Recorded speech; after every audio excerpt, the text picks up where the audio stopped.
When he's not mediating to stop gang violence, you'll find Pastor Craven Engel at this church in Hanover Park in Cape Town on a Sunday morning. He says the soldiers deployed as part of Operation Prosper to help the police fight crime need training to better understand the communities they are operating in. In the first week after their deployment to this region on April 1st, 36 people were killed in gang-related violence in Cape Town, according to a senior lawmaker, and the violence still persists. Across the whole of Hanover Park, they were shooting for the whole day yesterday. So I wouldn't think that the guys are actually intimidated by the army. But, because their social behavior needs to be spoken to. Somebody needs to speak to them about what's the gripe amongst them, what's the issue amongst them, how can the conflict be mediated.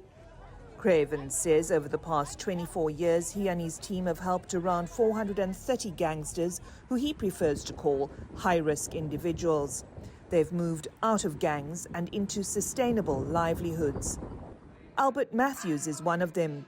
He was just 13 years old when he was recruited to sell drugs.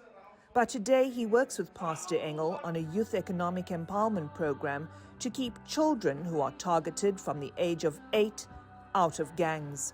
If there's someone that is caught up in drugs, I believe that we that come out of it, we are able to help them because we can relate. There's things that we can relate to. And I think it's important that the young adults of Hanover Park know that change is possible, and we need to be that message to them.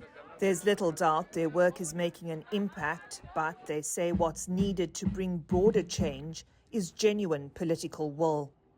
What needs to happen is we need to be honest about where we are at. Where does guns come from? Where does the drugs come from? Who allows it to enter into our system, into our ports? There's an ongoing inquiry into corruption in South Africa's criminal justice system, which has heard explosive testimony about how politically connected criminals are allegedly being protected.